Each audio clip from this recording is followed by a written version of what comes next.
All right. Hello and welcome to episode 3 of AI Security Ops. Today, with my illustrious panel of Brian Fehrman and Derek Banks, we are going to talk about the, I would say, highly concerning topic of AI-generated deepfakes.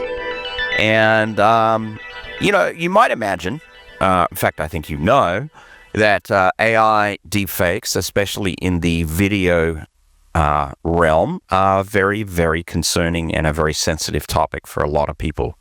So please don't take offense at anything we say here. We're having a discussion about the information security concerns largely, and we're going to talk about the technology that is used to make such things. And we're going to, dive in a little bit about what current legislation that we know about and what current legislation we don't know about surrounding deepfakes. We'll just touch on that topic briefly. So let's start with some definitions. What exactly is a deepfake? I'll go with Derek Banks. Tell me about what is a deepfake? So deepfakes are typically media, audio or video or combined that are synthetic to make it look like a person's likeness is on the source video where that wasn't actually the person. So for example, I take say John Strand, a picture of John Strand off the internet, and I superimpose his face onto my face on a video that I created in an attempt to look like John Strand. Not that I would ever do such a thing. Right. So in that particular case, you're going to end up with a video of you saying whatever you want, but having John Strand's face. Yes. While you're saying it. And or voice, depending on... And potentially voice. Yeah, right. And this is done with, with AI, with what are known as generative adversarial networks. Yeah, I love that concept in artificial intelligence, first of all, because anything in technology that has the word adversarial in it, well, to information security professionals, just sounds like a whole lot of fun. Yeah. We just want to get into that immediately, right? In this case, not quite that kind of adversarial. Really, what they mean is that we're going to be pitting like two convolutional neural networks against each other to essentially make an optimized decision. So I think it goes with almost without saying, but we'll say it anyway, that deepfakes are highly concerning to people that have a very sizable public presence. Arguably, you could say John Strand is one of those people. I think even I'm one of those people to some level, right?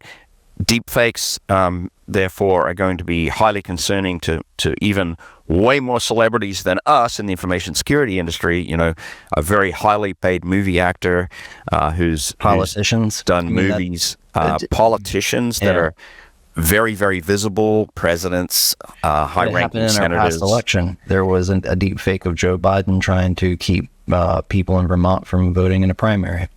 Right, and if there is a deepfake that is believable enough, and people, tend to watch a lot of video content these days. People are watching YouTube, they're watching social media, Facebook and Instagram and things like that. You mean I can't believe everything I see on the Insta chaps or the Snapgrams? So it is a bit of a reminder that, the technology exists, right? There is at the consumer level enough GPU resources, enough graphical processing units to be able to create your own deepfakes fairly easily. And as we were preparing for this episode, in fact, we went down that exact road of looking for software tools to create our own deepfakes because, naturally you want to know, can we do this fairly trivially? And I think all of us came to the conclusion that yes, using probably NVIDIA reasonably equipped graphics card, somewhere in the 3080, 3090 or 4080, 4090 kind of series, making deep fakes, either audio or video, is entirely possible, and it is, going to be, if we can do it, then it's going to be something that a lot of other people can do it quite easily. So let's go back to the generative adversarial networks and talk about the technological mechanisms that are at play there, and maybe why GANs, generative adversarial networks, tend to be a good choice as artificial intelligence models to create deep fakes. Mr. Fehrman, do you have any thoughts on that? Yeah, and first I want to say, people have been trying to do deep fake-like things since the 90s, or even before. I mean, it's been a while, and so you think about old school CGI, and it kind of looked, a little bit cheesy at the time, but still we're trying to, generate up things that look like people, or, whatever within movies and other media and stuff. And, even kind of cheesier, and something you still see today is you'll see like a static picture of somebody, and then they just like have the video like the mouth, and it looks really weird and cheesy, but you'll see that sometimes, and people still use that. So people have been thinking about this stuff for a while, but yeah, it wasn't until 2014 there's a guy by the name of Ian Goodfellow who led up a research team, and they came out with what was called generative adversarial networks. And the adversarial portion is, as Derek mentioned, is you essentially have two neural networks that are competing with one another. You've got one that is generating content, which is called the generator, and you've got one that is basically judging content, that is called the discriminator. And so the generator will, it uses some source video or image or audio or something to then generate up new content. It sends it over to the discriminator that looks at it, and it gives it feedback on the quality of it. And then they both kind of learn from each other, optimizing both the generation and the detection until you get some refined output. And so that was one of the big breakthroughs when it comes to deep fakes. And then from there, around, a couple of years later, around 2017 is when it really started picking up interest. There were open source efforts, and it started out, kind of innocent, people doing memes, swapping in, actor faces into movies, but then unfortunately started moving to more objectionable content, to people targeting celebrities, politicians, and to making it look like they did or said things that they didn't actually do, and other things of that nature. And so that's kind of where things are at in terms of like the generative adversarial network. Now we are seeing other models that are being used, what are known as diffusion models. So these were originally meant for like touching up photos and videos. People found that they can repurpose this for deepfakes. And so think of things like Dolly or stable diffusion. These are technologies that are starting to be leveraged for deepfakes as well, in addition to those generative adversarial networks. Yeah, so that's fascinating, and I think there's a tendency for people out there to think, well, I know it's there, but I don't have the computing resources or the wherewithal to be able to pick up the software, or to be able to actually do this myself if you had that interest. But I think we know that that's no longer true. I think certainly in the last 2 to 3 years, in the generation of graphical processing units that are available at the consumer level, and the availability of open source software, you absolutely can make your own deep fakes. And in fact, they can be very high quality now.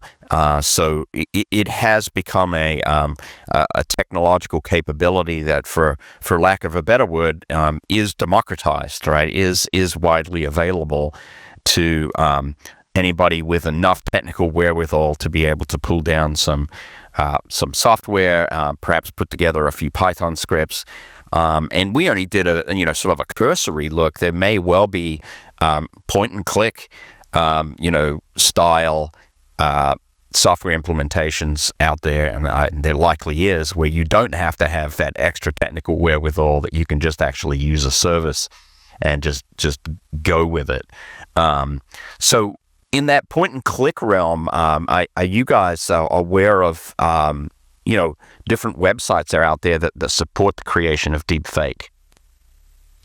I found a couple when we were searching around for this. It is as you described, where basically you just go to a website. Sometimes you don't even need to sign up, but most of them it seems like you need to buy credits or give them money somehow. But it is basically that you have one place to upload who you want to look like or sound like, and then you have another place to upload what you want them to say or do, so to speak. So there definitely are some point and click solutions. So the services are there. Okay. So yeah. So here we are, as with a lot of things in technology today, it is, and particularly in the artificial intelligence technology realm, it is rapidly becoming, democratized and widely available to anybody who has an interest to go look into it. Okay, Joff, let me interrupt you real quick and just take a moment to talk about our sponsors, Anti-Siphon Training and Black Hills Information Security. Anti-Siphon Training for all your information security and training needs, and then Black Hills Information Security for any kind of pen testing, security consulting, SOC services. Pretty much if it revolves around security and AI, we can do it for you. All right, Joff, please proceed, kind sir. So we've talked about, the technology of deepfakes a little bit, and about the consumerization and democratization of the ability to create deepfakes. But let's turn to the information security risks and how deepfakes are impacting, our industry from both an offensive attacker perspective, as well as what different threat actors might be doing in using deepfakes. And I wonder, Derek Banks, if you could highlight any notable examples surrounding the information security risks of deepfakes. Yeah, it was I think it was the most impactful example that I've heard of happened, I think, last year in February. And that was some multinational finance firm, I don't know the name of the firm, was tricked into paying like $25 million to threat actors, to people committing fraud. And apparently they were convinced, or the ruse was a video call, and apparently there were several members of the staff on the call, and they all had deep fake faces. And this multi-person video call, they convinced an analyst to transfer $25 million.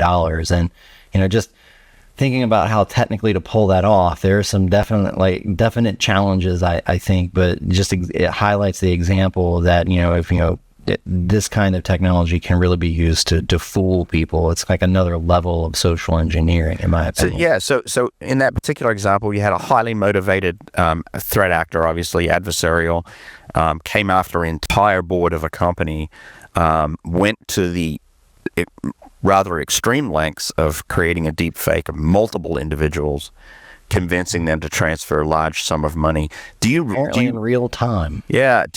In real time too. So that's fascinating. Do you recall whether the company actually were able to stop before it was too late, or did they actually lose the money and had to go to their insurers and cyber risk management policies? I don't know the answer to that.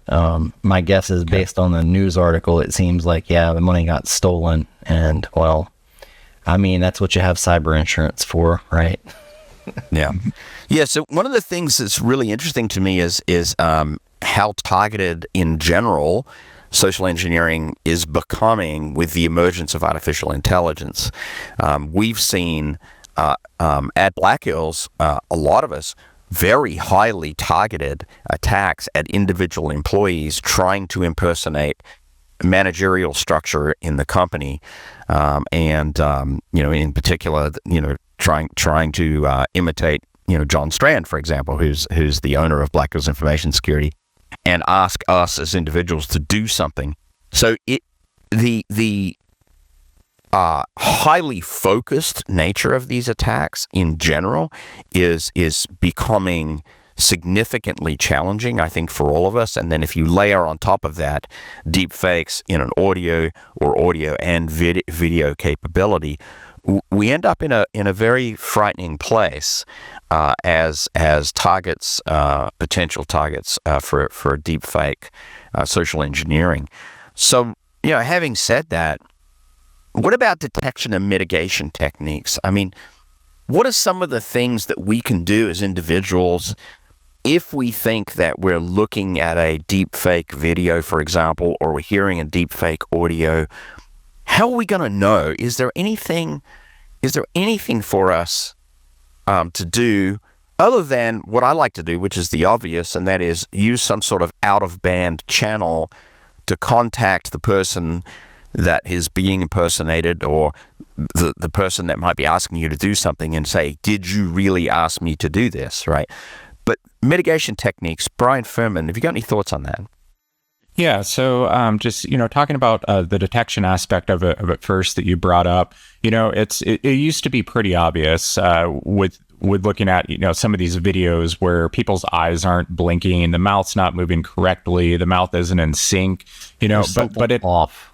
Yeah, just something off. Like, it just doesn't look like quite right. Sort of like the what do you call that? The hair on your neck raising kind of hinky feeling, as my wife likes to say. Something's not quite right. Yeah, it's almost like an uncanny valley effect or something that starts to kick in, where like it looks real, but you have that feeling that it's not real, and it kind of enters into that zone there. But unfortunately, it's gotten much harder as these things have gotten better. There are still some things you can kind of look for, which will be just some general inconsistencies in, noise or color patterns, especially if you're really zooming into these things and kind of really digging in to see what you can find. There are other artifacts that are sometimes less visible or audible that you can detect if you're really going into kind of a forensic level of looking at these things that just get left behind from these generators, or the way that they stitch things together. Beyond that aspect, another giveaway though can be, what's the distribution channel for this? If we're looking at in terms of, not necessarily social engineering aspect, but just say a political or famous people type aspect. Where are you seeing this? Is it only from some random social media account? Or is it being reported on news outlets too? That can be a giveaway. But in terms of mitigating, because this is only going to get harder to detect as the technology improves, it's like what you said, Joff. Always follow up through something else. Try to follow up through some other means than how they reached out to you. So, Teams, Slack, a phone call, Discord, email, something else that the person who reached out to you might not have access to if they only compromised one thing. And just if something seems fishy or off, definitely be scrutinizing. It's unlikely that your boss or coworker needs you to buy them a gift card, right? Or right. I was thinking about that. Consider the timing and the realistic or non-realistic nature of the pretext that is being put in front of you. Right. Consider that. More than likely, especially in a work relationship, exactly how your general dialogue with individuals and peers or supervisors goes. So keep that in mind. And if this thing is out of pattern or out of character with that general dialogue and general interpersonal exchanges you have, then consider it suspicious and do that out of band contact. You sort of attempt and ask the person, is this you? Because it sure doesn't seem like it's you. Agreed.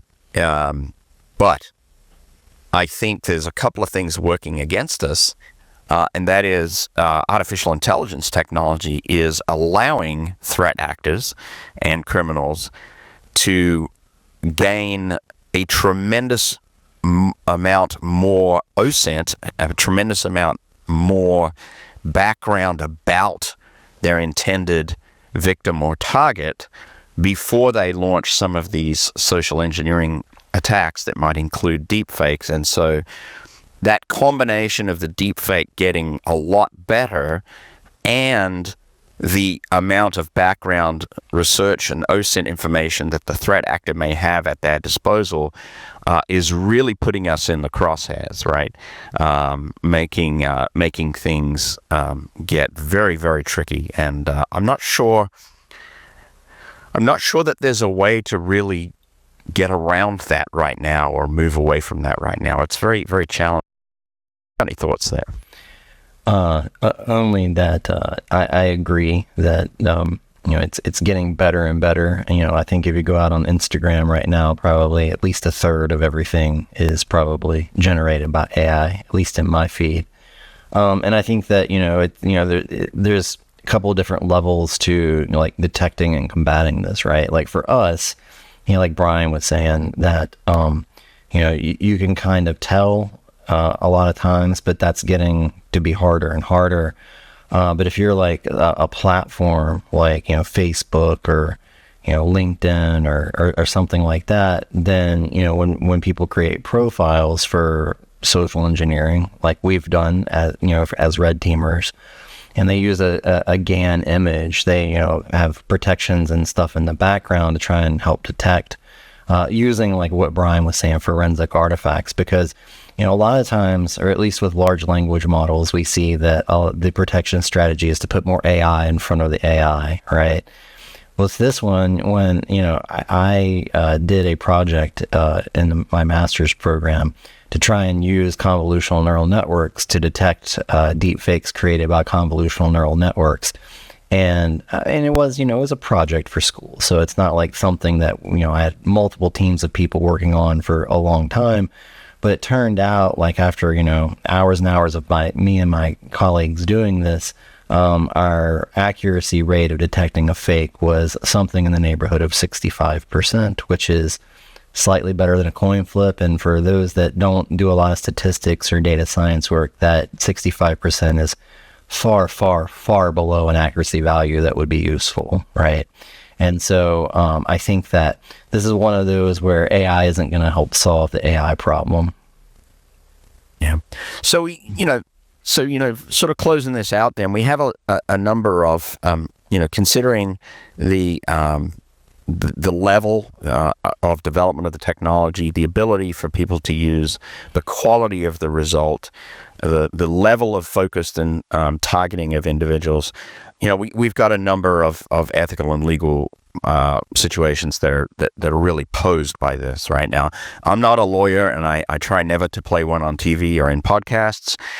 So don't take anything in this next segment as any sort of legal advice at any level.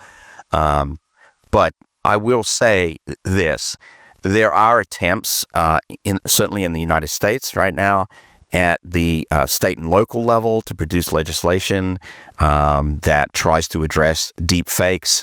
To my knowledge, most of those attempts have circled around inappropriate deep fakes, things that would take perhaps a celebrity and put them into a pornographic situation and then fake that out, or target an individual with inappropriate pornographic material. I'm also aware of some attempts at the U.S. federal level to introduce various bills that start to address deep fakes. To my knowledge, there hasn't been any significant legislation passed at the federal level yet. There may have been one, I believe, that was talked about this week by the president, but that again was targeted more on the inappropriate pornographic side of things rather than the deep fake as a general technology and general concerns. And I think that the big challenges of that, of course, is that we do have this debate that's going to go on around, free speech, artistic use of the technology versus malicious intent. And I think a lot of us definitely come down to this place where malicious intent is where any legislation ought to be perhaps focused if we're going to do it correctly. Any thoughts on that, Mr. Fehrman? Yeah, I think you really nailed most of it there with what you said. I mean, it's like with a lot of other technologies, right? It might seem straightforward at like a quick glance of how you would separate out these things of what you can and can't do, but then you start getting those cases that are kind of moving towards the gray area, and so I think that's going to be the big challenge that they're going to have, is separating that out so that you're not infringing on people's artistic rights, free speech type stuff, but you're also not allowing people to do things that are, that most people would agree are objectionable, that should not really not be done. And so I think that that's kind of what they're working through right now. And so, you brought up, the pornography aspect of that. I think that that's pretty clean cut and dry, that, we probably shouldn't make videos of other people in compromising situations, I'll say, right? We can agree on that. That's probably, clear cut and done, right?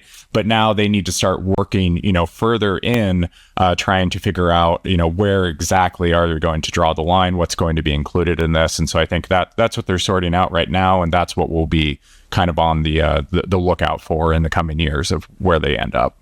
Yeah, 100%. It's going to be definitely a moving target, and it's not going to be an easy thing. But on the other hand, I do think a level of legislation that sets some basic boundaries and guardrails, I think, is a good idea.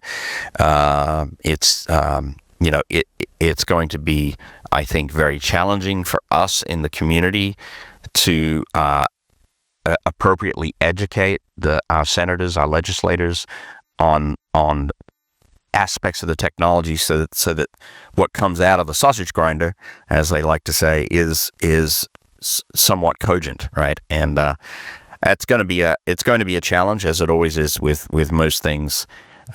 Technology. Now, one thing I do want to say at this juncture, as we're talking about sort of ethical, legal concerns, as we were making this show, as we were experimenting with some technology, we set a rule for ourselves, and that is, if you're going to create a demonstration video or demonstration audio that is a deep fake, you shall ask permission of the person that you are involving in that. So, if I was, and of course there's three of us here, so we can just ask each other, but if I was about to do a deep fake of Brian here, I would, call him up and say, hey man, I just did a deep fake, of me telling a story with your voice or something like that, and make sure that that's acceptable, and if not, destroy it.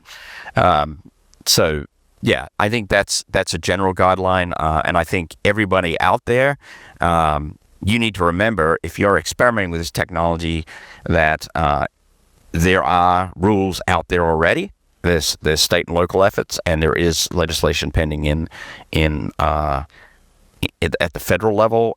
So don't get into the situation where you would be a felon doing this. It's something to be aware of, right? We need to stay on the right side of this. Derek Bance, any other thoughts on ethical and legal concerns?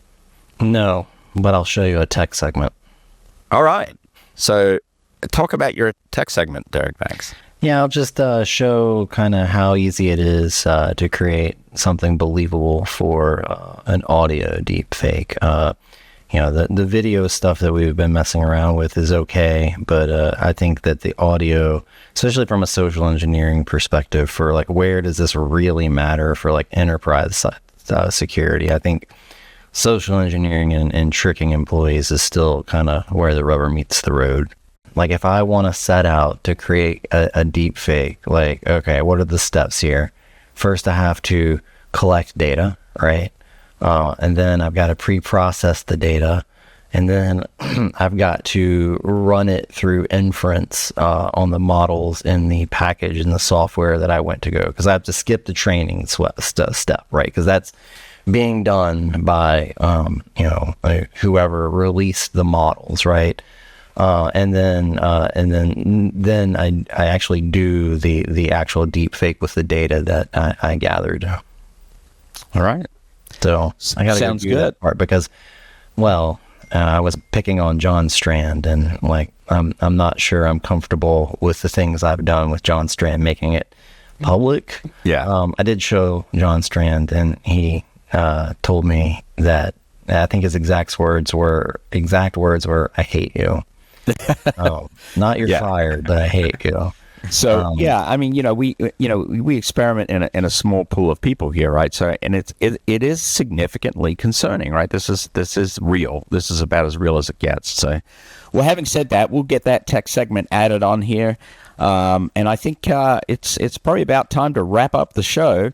So, as a reminder, if you are interested in deepfake technology as an information security professional, you certainly can look into it, but just remember, check your state, local, federal laws and make sure that you, in your jurisdiction, are staying within the bounds of the law.